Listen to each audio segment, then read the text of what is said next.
Portland Trailblazers schedule was released for the 24-25 season. We talked about this yesterday. Spoiler alert. You have the schedule. I've had the schedule for a week. I'm not gonna steal their thunder. We have known. Yeah, I thought you were supposed to be our Blazer insider. Where's the sneak peeks, man? I mean, I gave a couple yesterday. You did. You did. A couple. You did. We talked about the 7-game road trip. Yeah, and I didn't spoil the home opener. I just said that they opened at home. The one national game, and we talked about yesterday. They will open at home and close at home. the season at home, and it will be against the Warriors and the Lakers. Yeah, the Golden State Warriors coming to town for the opener. Terry Stotts return. Hey, return to the Terror Bear. And I got to see him in Summer League, by the way. How was he? He's great. Good. It was good to see him. Well, Terry Stotts is a good dude. He really is one of the good dudes of basketball. There's just you can't hate the Terror Bear. No, you can't. But he also he's a giant red ass and overprotected his players and did not keep it legit and real with the media on the struggles of his team. Got very defensive. Oh yeah, when things were not going right. He took it for the team.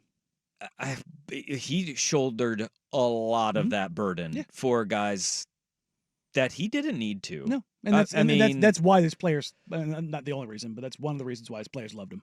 Yeah, but he took all the arrows. I feel like he should have maybe sometimes driven a bus to prove a point. 100%. Because there were guys who deserved it. And needed it at times.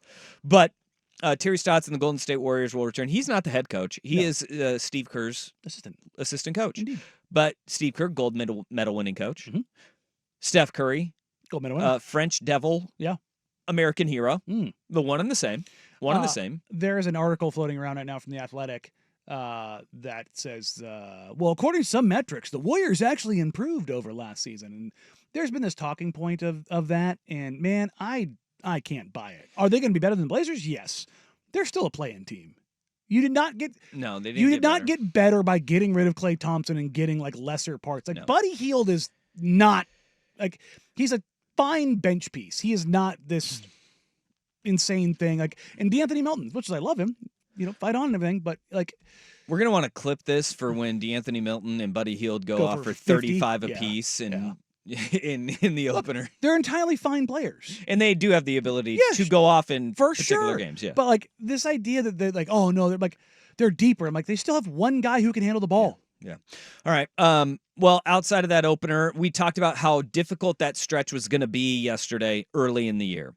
And boy howdy, it is a gauntlet. Blazers are not going to be trying to win a lot of games this year because of the draft. Because of Cooper Flag. That's why. 27 of their first 29 games that's the stretch you were talking about yesterday. 27 of the first 29 are against the West. And 26 of them are really good teams. Yes. 16 of their first 18 games are part of 3 games in 4 nights. That's tough. So you have this 30 game start the season where everyone you're playing is not just like they're kind of good. It's the West with the only quote unquote bad teams being Houston and San Antonio. I think there's one Jazz game in there if I remember right. There's a Jazz game. Yeah, there's one Utah game at home. Other than that, you are getting everything the West has to offer. Legitimately. Coming out of those 30 games, if they are 10-20, it will be a miracle. I genuinely don't think they'll win 10 games. Yeah, and they're all really good teams. I mean, there are some quirks in the schedule that do lend to wins happening, right? So you'll have in that first gauntlet of games, you play the New Orleans Pelicans 2 times in 3 nights, right? October 25th and 27th. Then you have another one of those against the Minnesota Timberwolves, right? In November 12th and 13th, a back-to-back against the Timberwolves. And you have a back-to-back in Houston against the Rockets. Historically, even though teams are significantly better, historically in the NBA, we do see a lot of splits in those games. Just playing the same team twice, even if it is a better team than one is significantly better than the other. you do see, and I'm not saying that they're going to split all three of those pairings of games, but at the same time, like, the Blazers aren't going to be 0-29 in their first 29 games. Well, Danny just said what? 10 out of the first 30, 10-20 in the first 30 games. Isn't that still ahead of the pace that we want them to be on? Winning 10 out of 30 games? Well, that leads us to another point. There is a 7-game road trip from late February into early March, and we know how those go. Okay. Yeah, and it's not even that tough a trip. You actually have Utah, Washington, and Brooklyn, the 3 worst teams in the league, not named the Blazers. And at that point in time, tell you what, those teams will be having the great suck off. There will be a run where people are like, oh, maybe, because they have before that trip starts, the last game of their homestand is Charlotte at home, and then they go to Utah, to Washington, to Brooklyn. Those are 4 games that are going to be winnable, and we know how Blazer fans react to winning 3 or 4. This is when you will see the commitment to the tank. Yeah. This is when it will hit you right in the face. The NBA last year said that they wanted to make it a point of emphasis to stop the 4 games in 5 nights and limit those, and also limit back-to-backs. Last year, everybody's like, you're limiting back-to-backs? The Blazers had 14 of them last year. They have 13 this year. They did go down by 1 back-to-back. How about that? That's good news. And they don't have 2 7-game trips this year, because last year they had 2. Yeah. There are some decent quirks in the schedule. I still, that beginning of November, I cannot not look at just endlessly, because this is what's going to set the tone for the entire season. And I'm hoping that what comes of it is they lose, but they're competitive, kind of what we hoped last year, and that guys are healthy, and that what you do is you play the starting lineup, and they can still play 28 to 32 minutes, and the young guys go out there and they play the rest of their 20 minutes, and at the end of the night, it's a 7-point loss. Yeah, you know what I mean? It's not, you're not turning it off at halftime. Well, you're not getting your teeth kicked. That's what I'm hoping for, is that we don't see what was it? 2 50-point losses. 53 and 51 point loss. Yeah. Isn't that what it was? I think that's what it was. I don't want to see those. No. And we may, like, one might pop up at the end of the season. We may see one of those. But there were several games, though, that were, 30-point losses. You want to see that gap being closed just a little bit, but not wins. LeBron, you mentioned at the end of the year, the Lakers come to Portland. Could be our last chance to ever see LeBron James. Yes. In Portland. Do you think he retires? I watched the Olympics and I said, that dude, it's not just that he can play one more year. That dude can play a few more years. What the difference is going to be, like, when does it happen? Does he pull the groin this year? Yeah. Does he tear the knee this year? Knock on wood. I don't want that happening. But even the freakish of freaks, eventually it comes up and grabs you. Father Time, undefeated. And I jokingly say PEDs, but also being dead serious, even that doesn't preclude this stuff. Yeah.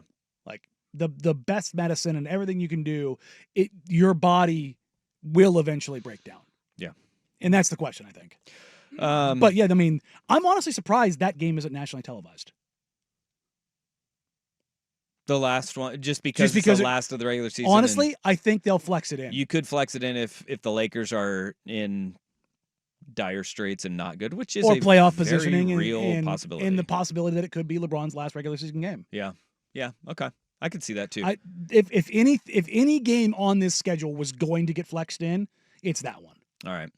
Well, one nationally televised game, and that is Tuesday, January 28th. Damian Lillard comes back to Portland. It'll be on TNT. Yep. And they're not picking up anything else unless something egregious happens. All right. So tonight I'll go home and do, that's a win, that's a loss. I'll play my game and see what I come up with. You're going to do that, huh? Yeah, I always do it. That's going to be I usually end up relatively close.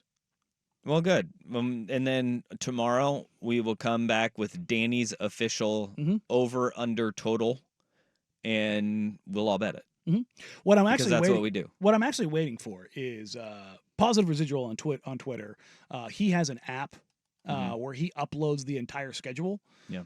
for the entire league, and you can see rest advantage, rest disadvantage, travel, all that kind of stuff. Yep. And I use that in my calculations. So once he has that up, I can dive into it, because even for bad teams, that stuff means so much. Like if Yeah. you've got like a 3-day rest advantage on a really good team, and because you're in Portland, if you're playing at home, chances are it's the end of a road trip Oh, yeah, because they don't just send you up to Siberia. to start the road trip. No, it's usually where you end, or you might kick down to LA and then go home. You're never the beginning or the middle of the trip. Man. It's that you're usually the end. So you get teams that will come in here after playing at altitude in Denver, and they're like, oh, for the love of God. Also, one thing that you can note if you're looking at the Blazers schedule in your cycle, like Danny, you're counting all the games. There are 2 games that are unaccounted for. That's the in-season tournament. Yes. For when they don't make the actual bracket. They will backfill that with 2 games that the Blazers will play. There are only 80 games on the schedule. So, are you going to count those? How are you going to count those? What are you going to do for those? Because they'll come from the bracket. I'll likely take the 2 worst teams from the bracket. Okay. and then you Houston go from there. LA. Boy, they're going to play Houston a lot early in the year then. Yeah, well, I mean, they're going to play Minnesota 3 times in 4 games. Yeah. But also, they have, in the midst of the in-season tournament, they'll play Houston twice, not in their pod, but as part of regular season games. And then who did you say the other team was? I think it's the Lakers. In the Lakers. Then obviously... It's the Clippers. Clippers are in their pod. All right. They will have the Clippers only twice. That's not that bad. Or they got the Clippers twice and Houston twice. So they'll have them 3 times. You'll play the Clippers and the Rockets likely before you hit Christmas. Yeah.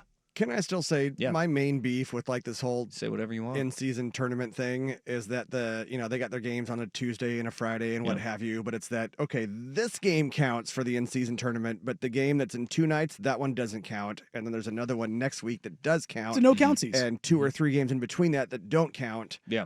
Yeah. Yeah. No. You're picking it up. Yeah. But they do count. Well, not towards the in-season tournament. But they count towards everything else. And just anyway, to me, you need to catch up on your European soccer. No, I don't. Okay.